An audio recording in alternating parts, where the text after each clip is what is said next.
আলহামদুলিল্লাহ আমরা মহান আল্লাহ দরবারে শুকরিয়া মস্তক করি যে আল্লাহ রাব্বুল আলামিন আজ 19 জুন 5 আষাঢ় 3 মুহররম 1448 হিজরি পবিত্র জুমাবারে আল্লাহ তাআলার মান সালাতের উদ্দেশ্যে যথাসময়ে আমাদেরকে মসজিদে হাজির করেছেন। আমরা সবাই বলি আলহামদুলিল্লাহ। আমাদের জীবনে চলমান বর্ষ পরিক্রমায় আজকে নতুন হিজরি সালের সূচনা ঘটেছে। 1448 হিজরি শুরু হয়ে গেল। হিজরি নববর্ষ আত্মসমালোচনা, আত্মশুদ্ধি এবং নতুন অঙ্গীকারের উপলক্ষ। হিজরি সনের সূচনা আমাদেরকে স্মরণ করিয়ে দেয় মহানবী হযরত মুহাম্মদ রাসূলুল্লাহ সাল্লাল্লাহু আলাইহি ওয়াসাল্লামের ঐতিহাসিক হিজরতের কথা। যে হিজরত ছিল আজ থেকে 1448 বছর আগে। আল্লাহ রাসূল সাল্লাল্লাহু আলাইহি ওয়াসাল্লাম দিন কায়েমের জন্য আল্লাহ তাআলার নির্দেশনায় প্রিয় মাতৃভূমি মক্কা ছেড়ে তিনি মদিনার উদ্দেশ্যে যাত্রা করেছিলেন। সেই হিজরত ছিল মূলত ত্যাগ, সংগ্রাম, ঈমান, ধৈর্য এবং আল্লাহর পূর্ণ তাওয়াক্কুলের এক বিরল দৃষ্টান্ত, উজ্জ্বল উদাহরণ। নতুন বছরের আগমন আমাদের জন্য উল্লাসের কোনো কারণ নয়, বরং আমাদের জীবনে যে বাজেট ছিল সেই বাজেট থেকে আরেকটা বছর আমরা হারিয়ে ফেললাম। এই জন্য নতুন হিজরি বছরকে আমরা তওবা, ইস্তেগফার, সালাত প্রতিষ্ঠা, কোরআনের সাথে সম্পর্ক বৃদ্ধি এবং মানব কল্যাণে আত্মনিয়োগের মাধ্যমে আমরা বরণ করার চেষ্টা করি। আল্লাহ তাআলা যাতে নতুন বছর আমাদের জন্য ঈমান, তাকওয়া এবং আমলের বরকত দিয়ে সৌভাগ্য দান করেন এবং পুরো উম্মতের কল্যাণের বছর হিসেবে 1448 হিজরিকে আল্লাহ তাআলা কবুল করুন। আমরা সবাই বলি আমিন। আমাদের জীবনের প্রার্থনা হোক আল্লাহর কাছে আত্মসমর্পণ। আমরা যাতে মহান রবের কাছে তৌফিক কামনা করি যে আল্লাহ তাআলা দুনিয়ার সকল অনিষ্ট থেকে, সকল সৃষ্টির অনিষ্ট থেকে, সকল প্রকার শয়তানের চক্রান্ত থেকে আল্লাহ তাআলা যাতে আমাদেরকে হেফাজত করেন, আমাদের জীবনকে যাতে আল্লাহর পথে পরিচালিত করার সৌভাগ্য দান করেন। আমরা যে সূরার উপর আলোচনা করছিলাম সেই সূরাটা সূরাতুল ফালাক। এটা হলো একটা প্রার্থনামূলক সূরা। আল্লাহ তাআলার কাছে এই সূরার মাধ্যমে আমরা 5টি জিনিস আল্লাহর কাছে কামনা করেছি। আমরা বলেছি আউযু বিল্লাহি মিনাশ শাইতানির রাজীম, বিসমিল্লাহির রহমানির রহিম, কুল আউযু বিরাব্বিল ফালাক মিন শাররি মা খালাক ওয়া মিন শাররি গাসিকিন ইযা ওয়াকাব ওয়া মিন শাররি নাফাসাতি ফিল উকাদ ومن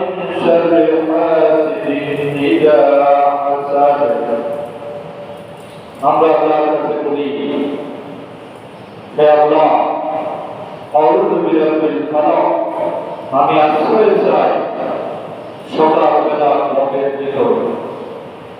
মিন শাররি মা খালাক, তিনি যা সৃষ্টি করেছেন তার সমস্ত সৃষ্টির অনিষ্ট হতে আমরা তার কাছে আশ্রয় চাই। ওয়ামিন শাররি গাসিকিন ইযা ওয়াকাব, আমরা অন্ধকার রাতের অনিষ্ট হতে আল্লাহর কাছে আশ্রয় চাই যখন তার সব কিছু আচ্ছন্ন করে ফেলবে। ওয়ামিন শাররি দাব্বাসাতি ফিল আরদ, এবং জাদু করার উদ্দেশ্যে যারা ফুৎকার দেয় সে সমস্ত অনিষ্টকারিণী মহিলাদের হাত থেকে আমরা নিজেদেরকে বাঁচাতে চাই। এবং আমরা আল্লাহর কাছে কামনা করি ওয়ামিন শাররি ফাসিকিন ইযা হাসাদ, হিংসুকের অনিষ্ট হতে যখন সে হিংসা করে। এখানে প্রথম শব্দ কুল আউযু বিরাব্বিল ফালাক, সেই ফলকের বর্ণনা, ফলকের প্রয়োজনীয়তা, আমাদের জীবনে ফলকের অপরিহার্যতা গত একদিন আমরা আলোচনা করেছি। তার এই ধারাবাহিকতায় এই বিষয়ে আরো কিছু কথা আমরা আপনাদের মধ্যে পেশ করতে চাই। মূলত এটি শুধু একটি দোয়া নয়, মূলত এটি হলো মুমিন জীবনের জীবন শুরুর একটি মাইলফলক। আমরা যদি ফলককে অনুসরণ করি তাহলে আমাদের অভিযাত্রা হবে ফালাহার দিকে। ফালাক এবং ফালাক দুটি শব্দের মধ্যে কেবল ধ্বনিগত মিল নয়, বরং গভীর তাৎপর্যপূর্ণ সম্পর্ক রয়েছে। ফালাক হলো সফলতার সূচনা, আর ফালাক হলো সেই সূচনার পরিণতি। যে হৃদয় ফালাকের আলোকে বরণ করে নেয় তার জীবনেই ফালাক সূর্য উদিত হয়। যে জাতি গুরুকে আপন করে নেয় সফলতা তার দুয়ারেই পাড়া নাড়ে। এই জন্য ফালাক বা গুর কেবল একটি সময় নয়, বরং এটি একটি দাওয়াত, একটি আহ্বান, একটি মেসেজ।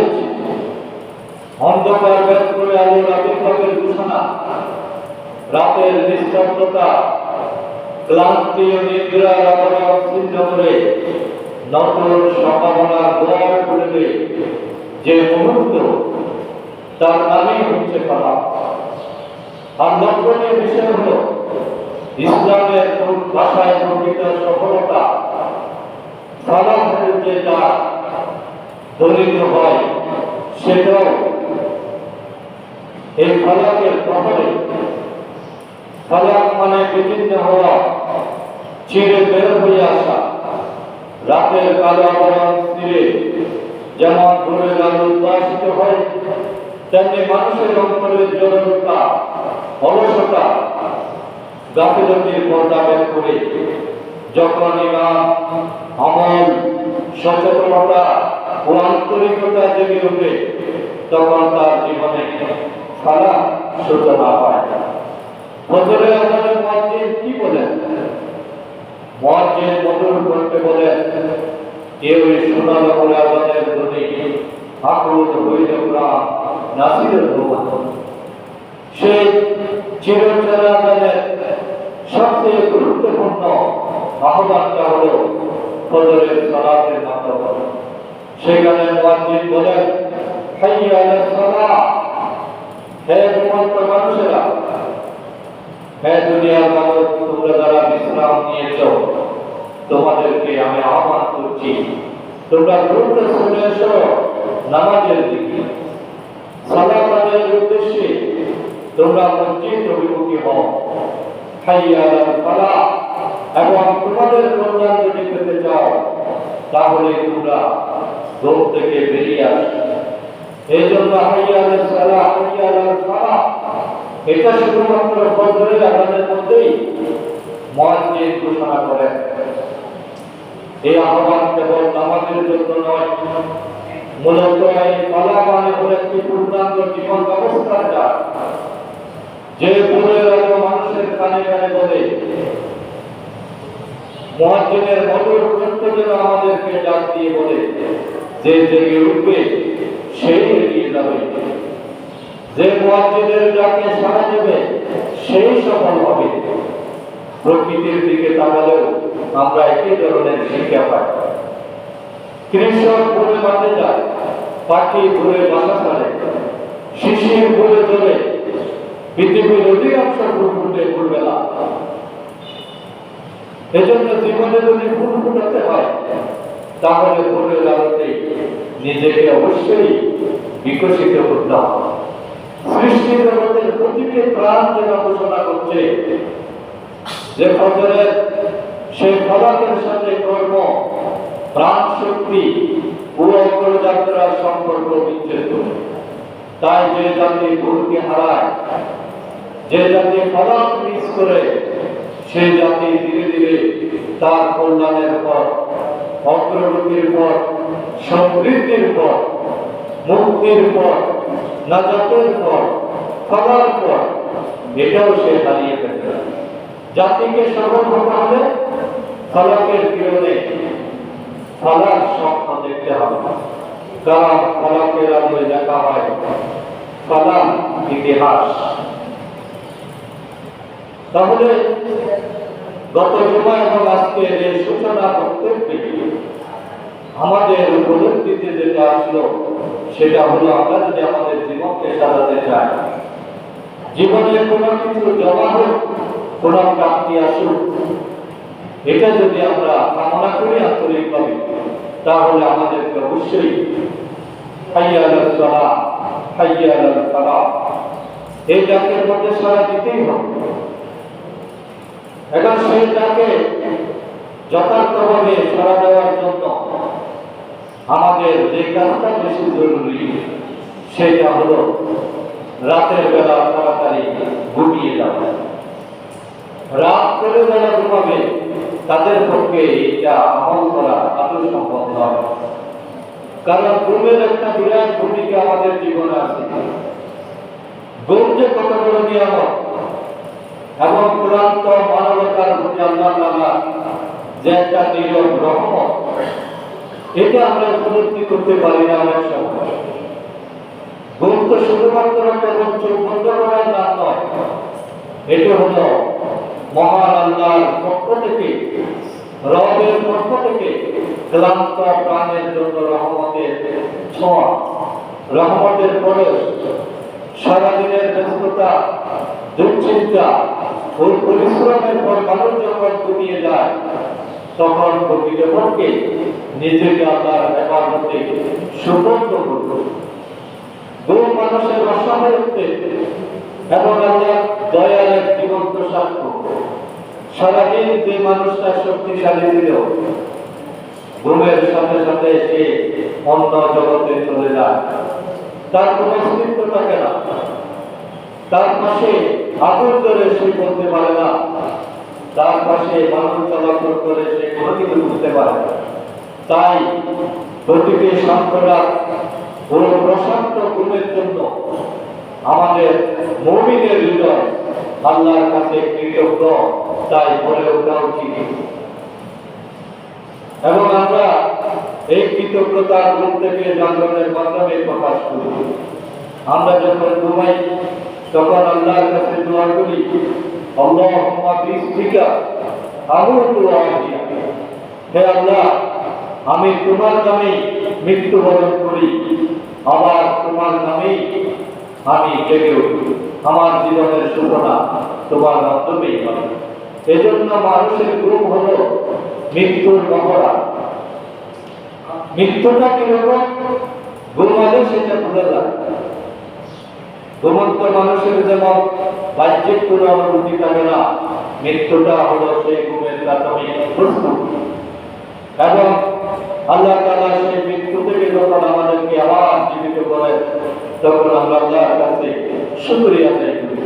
আলহামদুলিল্লাহিল্লাযী আহইয়ানা বা'দা মা আমাতানা। হে আল্লাহ, প্রশংসা তোমার, শুকরিয়া তোমার, আমি তো মরে গেছিলাম, সেই মরা অবস্থা থেকে তুমি আমাকে আবার জীবিত করেছো। আল্লাহ তোমার কাছে আমি শুকরিয়া জানাই। ওয়া ইলাইহি রাসূল, আল্লাহ আমাকে তো তোমার কাছেই যেতে হবে। আমার শেষ ডেস্টিনেশন, গন্তব্যের শেষ যাত্রা হলো তোমার কাছে। কোন মুমিন বান্দা যদি ঘুমের এই দোয়াগুলো খেয়াল করে, তাহলে তো সে কোনো অপরাধে জড়িত হতে পারে না।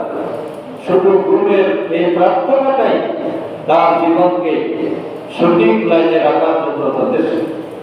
কিন্তু দুর্ভাগ্য হলো আমরা করি, কিন্তু কোনো কিছুর অর্থ বুঝি না। আমরা শুধু মন্ত্র পাঠ করি, কিন্তু এটার সাথে যে আমার জীবনের লক্ষ্য উদ্দেশ্য জড়িত সেটা আমরা বুঝতে পারি না। এই জন্য কোরআন বোঝাটা খরচ, আরবি শিখাটা খরচ, আরবি শব্দের মিনিং গুলো জানাটা একজন মুসলমানের উপরে এটা খরচ। কারণ না বুঝলে আমি কিভাবে আমল করব? কোরআন অর্থ সহ শিখা এটা মুমিনের অন্যতম ইমানি দায়িত্ব। রাতের ঘুম এবং এর উপকারিতা সম্পর্কে আল্লাহ তাআলা সূরা রুমে 23 নম্বর আয়াত থেকে কত সুন্দর করে উদাহরণ দিয়েছেন, তুলে ধরেছেন। আল্লাহ তাআলা বলছেন, ওয়া মিন আয়াতিহি মানামুকুম ওয়া মিন আয়াতিহি মানামুকুম বিল-লাইলি ওয়ান-নাহার বিল-লাইলি ওয়ান-নাহারি ওয়া ইবতিগাউকুম মিন ফাদলি ইন্না ফি যালিকা লায়াতিন লিকাওমিন ইয়াসমাউন। আল্লাহ তাআলা বলছেন যে আল্লাহর অসংখ্য নিদর্শনের মধ্যে অন্যতম নিদর্শন হলো মানামুকুম বিল-লাইল, তোমরা যে রাতে ঘুমাও, এই ঘুমটা আল্লাহ তাআলার হিকমতের, আল্লাহর রহমতের একটা বিরাট নিদর্শন। আল্লাহ না চাইলে ঘুম হতো না। এই ঘুম আল্লাহ অনেকের জীবনে কেড়ে নিয়েছেন। শত ওষুধ সেবনেও চোখে আর ঘুম আসে না। এই জন্য ঘুমটাও আল্লাহ একটা বিশেষ অনুগ্রহ এবং আল্লাহর নিদর্শনের অন্যতম পরিচয়। এই জন্য আল্লাহ বলছেন, ওয়া মিন আয়াতিহি মানামুকুম বিল-লাইলি ওয়ান-নাহার ওয়ান-নাহারি ওয়া ইবতিগাউকুম মিন ফাদলিহি। আল্লাহর নিদর্শনের মধ্যে রাতে এবং দিনে তোমরা যে ঘুমাও এবং তোমাদের যে আল্লাহর অনুগ্রহের তালাশ করো, সবগুলো আল্লাহ বিশেষ নিদর্শন। ইন্না ফি যালিকা লায়াতিন লিকাওমিন ইয়াসমাউন। মনোযোগী লোকদের জন্য, যারা সঠিকভাবে শুনতে চায়, যাদের শোনার মতো ক্ষমতা আছে, ওই সমস্ত লোকের জন্য এই সবগুলো হলো আল্লাহ তাআলার বিশেষ নিদর্শন। এর মধ্যে শিক্ষা আছে। একজন মানুষ শুধু ঘুম নিয়ে চিন্তা করলে সে নাফরমানি করতে পারে না, অথচ মানুষ ঘুমানোর আগেই কত নাফরমানি করে।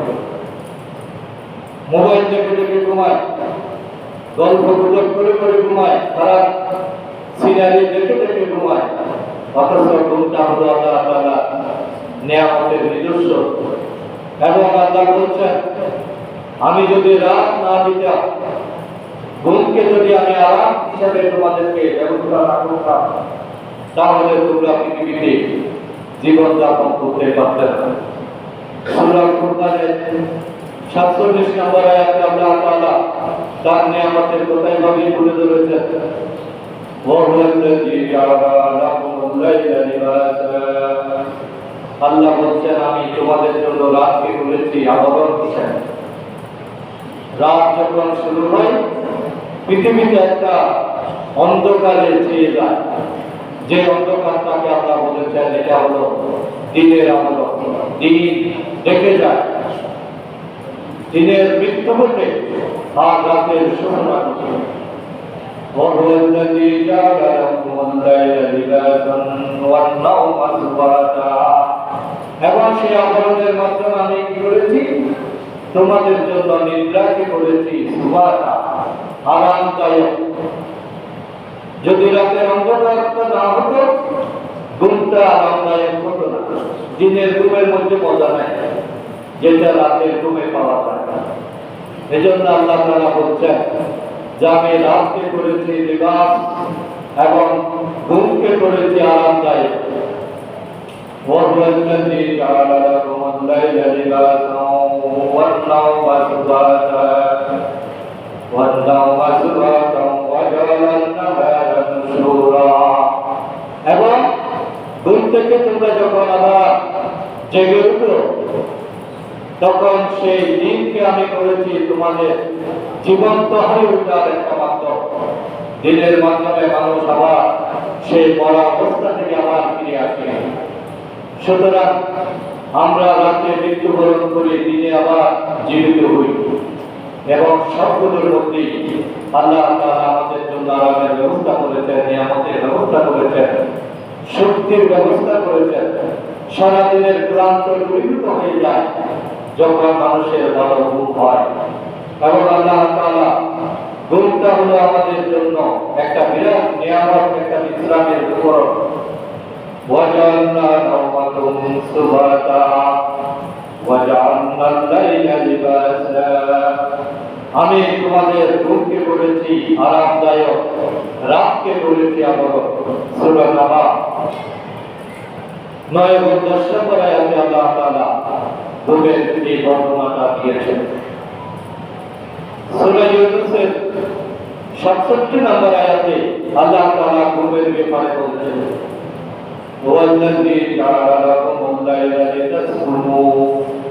আল্লাহ বলছেন আমি তোমাদের জন্য রাত বানিয়েছি যাতে তোমরা তাতে শান্তি লাভ করতে পারো, রাতটা যাতে তোমাদের জন্য আরামদায়ক হয়।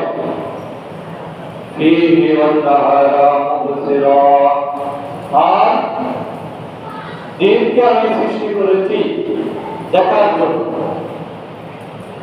সূর্যের আলো যদি না থাকতো আমরা অনেক কিছু অবলম্বন করতে পারতাম না।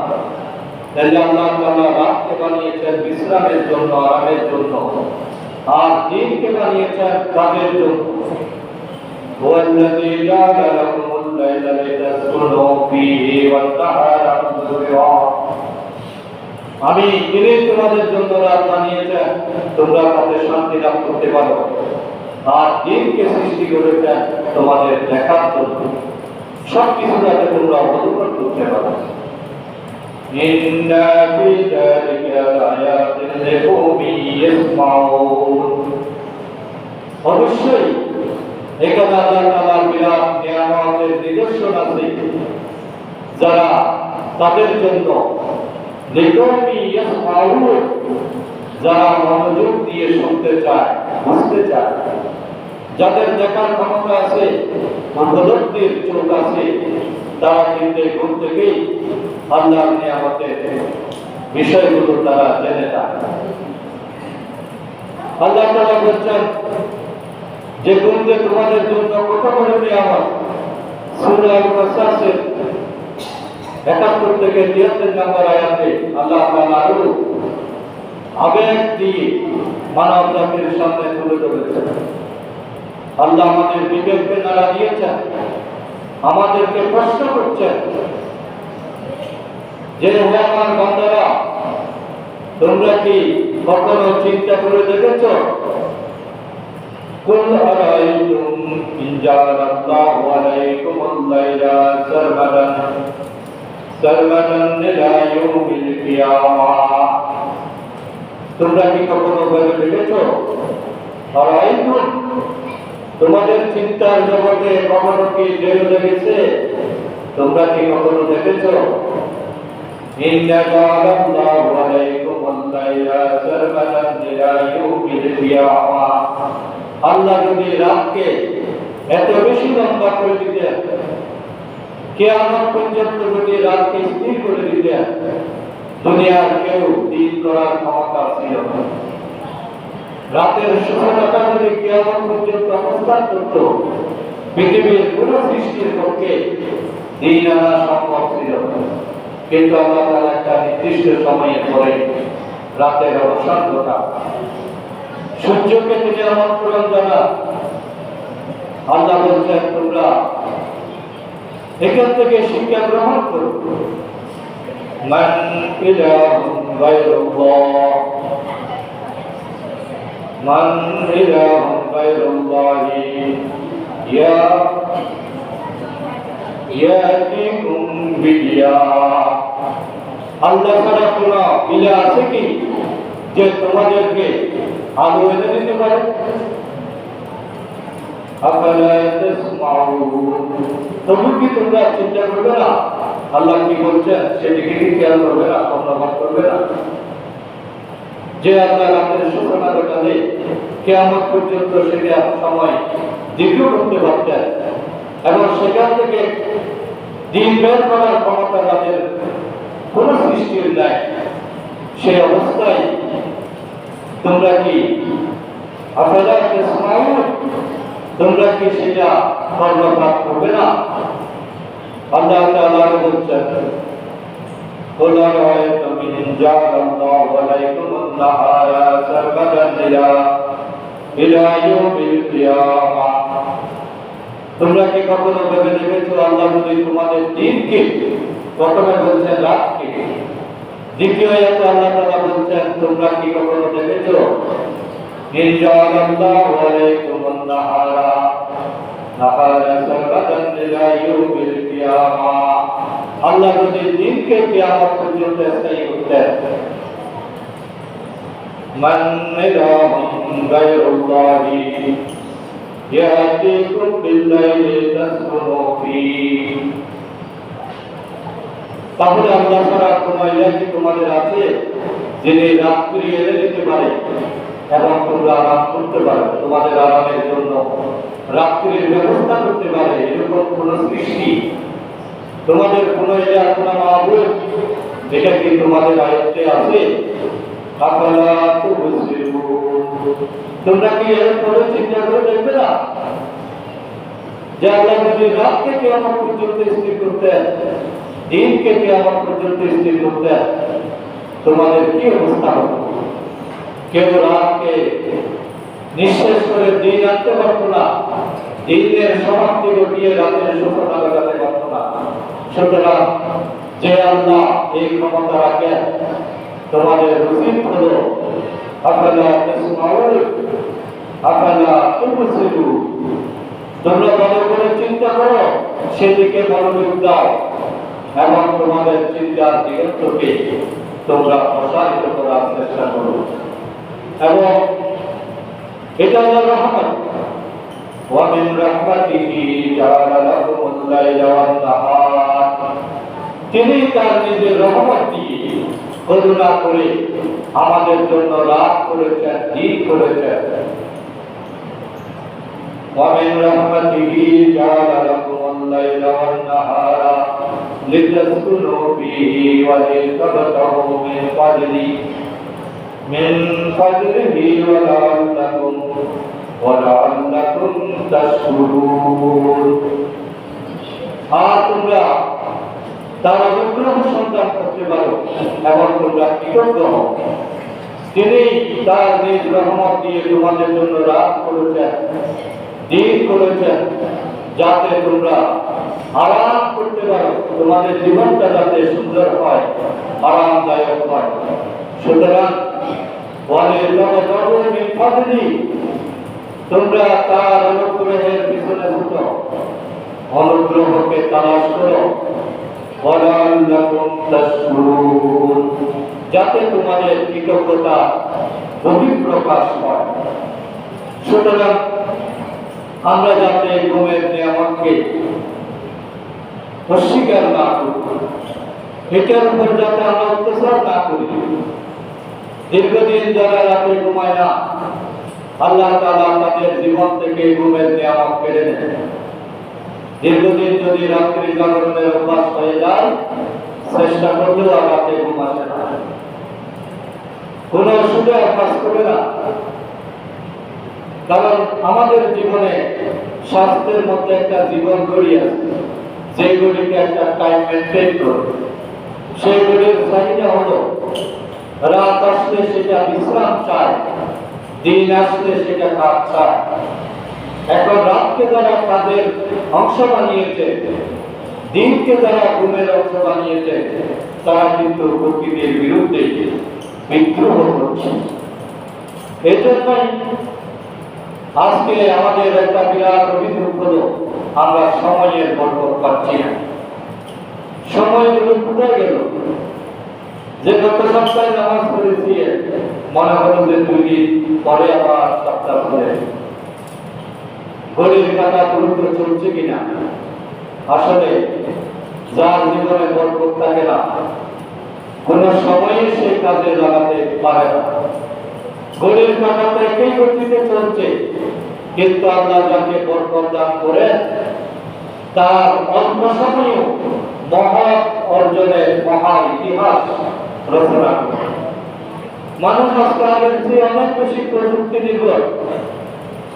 হাতে আমাদের স্মার্টফোন, ঘরে আধুনিক যন্ত্রপাতি, যাতায়াতের জন্য দ্রুতগামী বাহন, সবকিছু হচ্ছে সময় বাঁচানোর জন্য। কিন্তু বিস্ময়কর বিষয় হলো, উদ্বেগের বিষয় এবং চিন্তার বিষয় হলো এত প্রযুক্তি, এত টাইম বাঁচানোর চেষ্টা করার পরেও সময়ের বরকত আমরা পাচ্ছি। সময়ের বরকত কেন হারিয়ে গেল?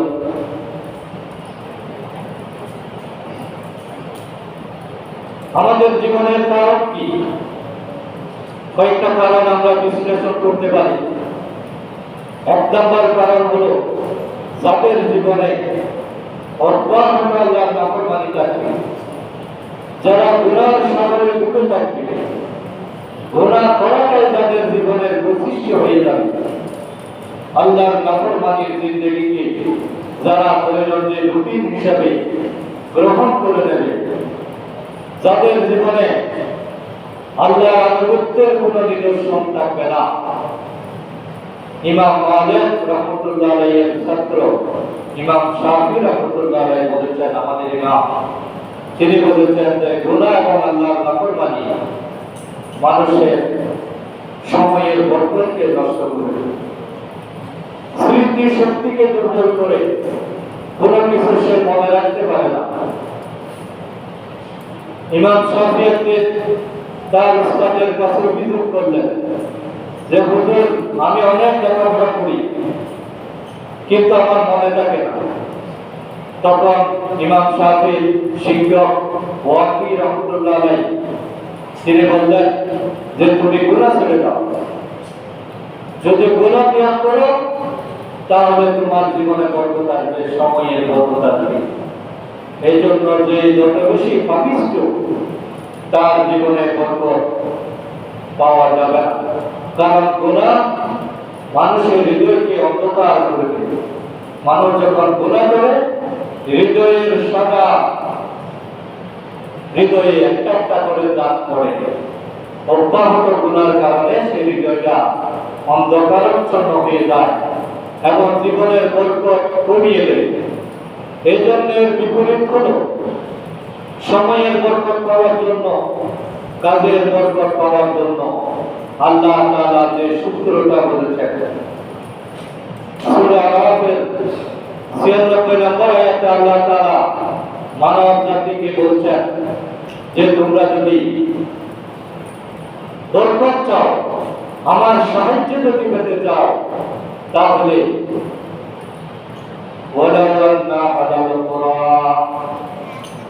আল্লাহ বলছেন এই জনপদগুলোর মানুষেরা যদি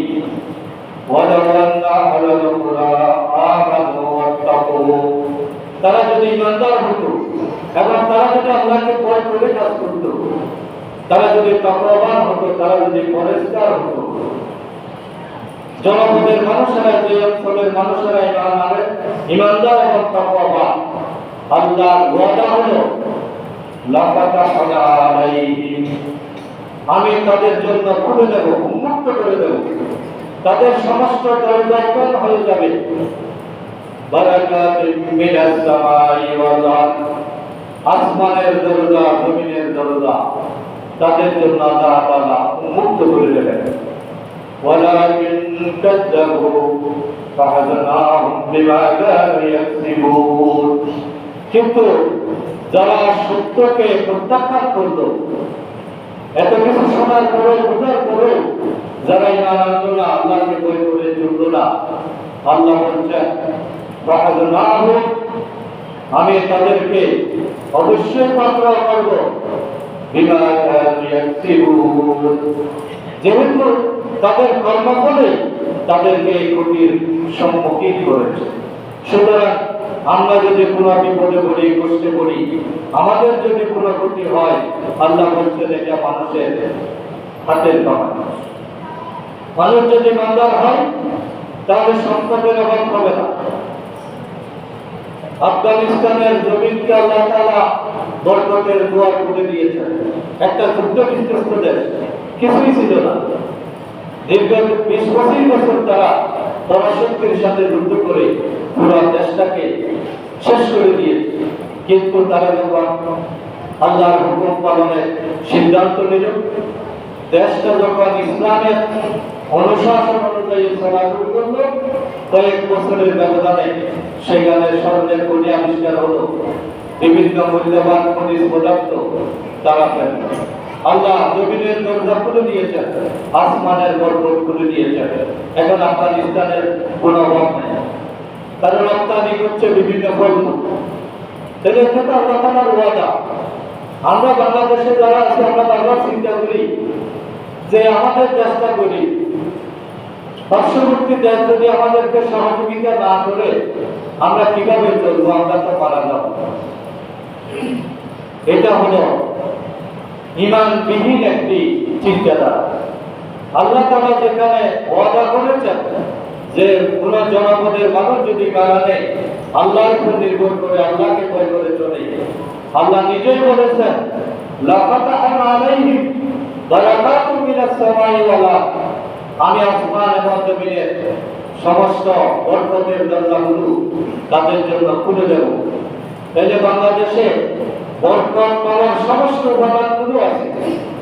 বাংলাদেশের যে পর্যটন শিল্প, শুধু কক্সবাজার এই পর্যটন এরিয়াটাকে যদি ঠিকমতো কাজে লাগানো যেত, যদি দেশপ্রেমিক সরকার হতো, ইমানদার সরকার হতো, জ্ঞানী সরকার হতো, এই একটা পর্যটন শিল্প দিয়ে বাংলাদেশ বিশ্বের 1 নম্বর শক্তিশালী দেশে পরিণত হবে। বাংলাদেশের যেটা পার্বত্য চট্টগ্রামের সম্পদ, সিলেটের যেটা সম্পদ, যেটা সুন্দরবনের এরিয়া, যে সুন্দরবনের রয়্যাল বেঙ্গল টাইগার, এটা পৃথিবীর কোথাও নাই। এই হরিণ পৃথিবীর কোথাও নেই। কুয়াকাটার এই মনোরম দৃশ্য পৃথিবীর কোথাও নেই। পার্বত্য চট্টগ্রামের এই প্রাকৃতিক সম্পদ পৃথিবীর কোথাও নেই। এখানে সব আল্লাহ তাআলা দিয়েছেন, কিন্তু আমরা হয়ে গেছি পরনির্ভরশীল। আমরা আমাদের ইমানের উপর নির্ভর করি না, আমরা আল্লাহর উপর নির্ভর করি। আমরা অন্য দলের উপর নির্ভর করি, ক্ষমতার উপর নির্ভর করি, পার্শ্ববর্তী দেশের উপর নির্ভর করি। কিন্তু আল্লাহ তাআলা বলছেন যে আমি তো তোমাদেরকে দেওয়ার জন্য প্রস্তুত আছি। সুতরাং বাংলাদেশের অর্থনৈতিক সমস্যা, সকল প্রকার সমস্যার সমাধানের চাবিকাঠি হলো আমাদের ঈমান। আমাদেরকে সত্যিকার ঈমানের অধিকারী হওয়া, আল্লাহর উপর তাওয়াক্কুল করা, আল্লাহর উপর আনুগত্য করা। এটা যদি আমরা করি, কয়েক বছরের ব্যবধানে এই দেশটা হবে সত্যিকার সোনার বাংলা। এখন তো শুধু কাগজে কলমে স্লোগানে সোনার বাংলা, কিন্তু আসলে এটা সোনার বাংলা। সুজলা সুফলা শস্য শ্যামলা আমার এই বাংলা, এটার কোনো তুলনা নাই। এই তুলনাহীন একটা দেশ আজকে দারিদ্র্যের কষাঘাতে কষ্ট পাচ্ছে। অধিকাংশ মানুষ দারিদ্র্য সীমার নিচে অবস্থান করছে। সন্ত্রাস, জুলুম, খুন, ধর্ষণ এইগুলোর কারণে বসবাসের অনুভূতি হয়ে গিয়েছে। এটার মূল কারণ হলো আমরা আল্লাহ তাআলার প্রতি সঠিক ঈমান আনতে পারিনি, এবং আল্লাহর উপর আমাদের যথার্থ যেটা আল্লাহকে ভয় করে কাজ করা, আমরা সহজেই আমাদের ঈমানকে বিক্রি করে ফেলি। আমরা রাগের কারণে আমাদের আদর্শ চেঞ্জ করি।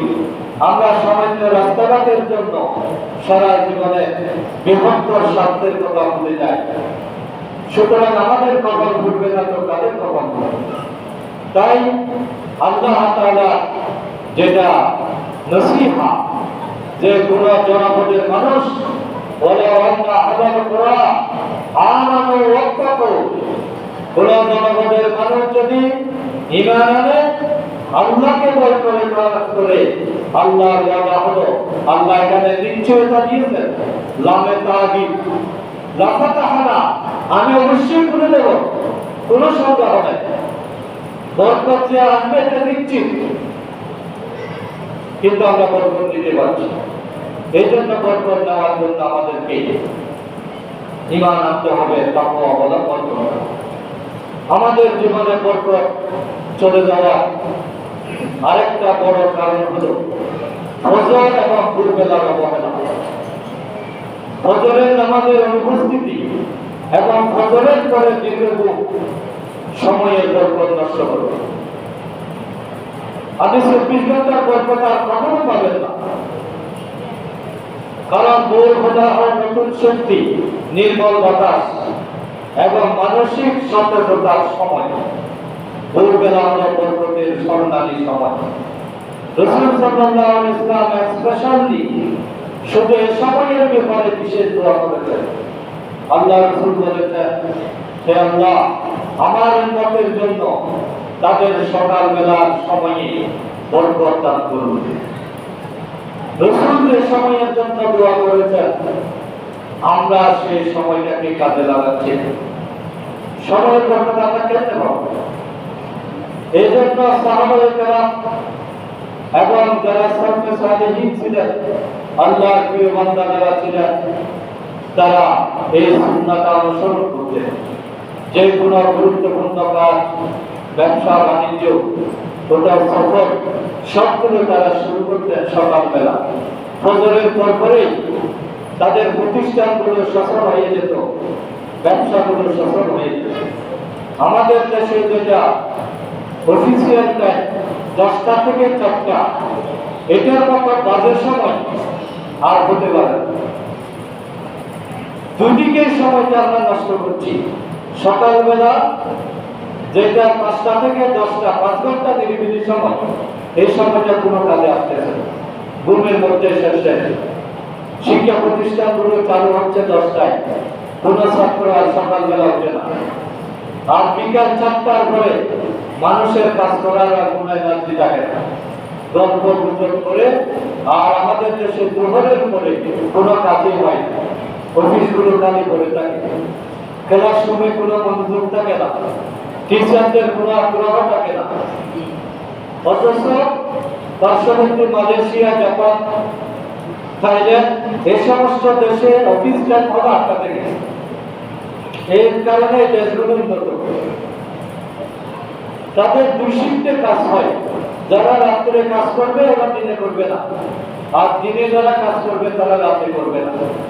এবং সন্ধ্যার পরে ওদের কোনো ব্যস্ততা নাই, সমস্ত ব্যস্ততা দিনে শেষ। রাতে কেউ যদি ঘুমে ডিস্টার্ব করে, তার জরিমানা হবে। আপনি একই ফ্ল্যাটে থাকেন, আপনি যদি সেখানে বড় করে আওয়াজ করে, গান করে, কোনো অনুষ্ঠান করে, পুলিশ এসে আপনাকে ধরে নিয়ে যাবে। আর আমাদের দেশে আমরা ওয়াজ শুরু করি রাত 10টার পরে, বরকত কোথায় পাবো বলে? ইসলামের কোন বিধানের মধ্যে আছে রাত্রে এইরকম মানুষকে কষ্ট দেওয়া? আপনি মনে করতেছেন খুবই সওয়াবের কাজ করতেছেন, এটা মোটেই সওয়াবের কাজ না, এটা হলো একটা কবিরা গুনাহ করা। এই জন্য রাতের ওয়াজ নসিহত বন্ধ করতে হবে। আল্লাহ রাসূল কখনো রাতে ওয়াজ করেছেন? যা ওয়াজ নসিহত তিনি সকালবেলা করেছেন, দুপুরবেলা করেছেন, বিকালে করেছেন। সন্ধ্যার পরে রাসূল সাল্লাল্লাহু আলাইহি ওয়াসাল্লামের রুটিন ছিল বাড়িতেই অবস্থান করা, তিনি পরিবারকে সময় দিতেন। আর আমরা বাড়িতে যাই রাত 12টার পরে। সুতরাং ওয়াজআলনান নাহারা মাআশা, আল্লাহ যে বলছেন দিনকে বানিয়েছেন কাজের জন্য, দিনকে করেছেন জীবিকা সংগ্রহের জন্য। তাহলে দিন মানে হলো ভোরবেলা থেকে দিন শুরু, যখন থেকে সেহরির পেট শেষ তখন থেকে দিনের সূচনা। আমাদের জন্য দিন হলো 10টা হবে, তাহলে আমরা সময় কোথায় পাবো? আল্লাহ তাআলা আমাদের সকলকে বুঝার তৌফিক দান করুন, আমরা যাতে রাত জেগে কাজ না করি এবং ফজর বেলা যাতে আমরা না করি, তাহলে ইনশাআল্লাহ আমাদের জীবনে বরকত আসবে।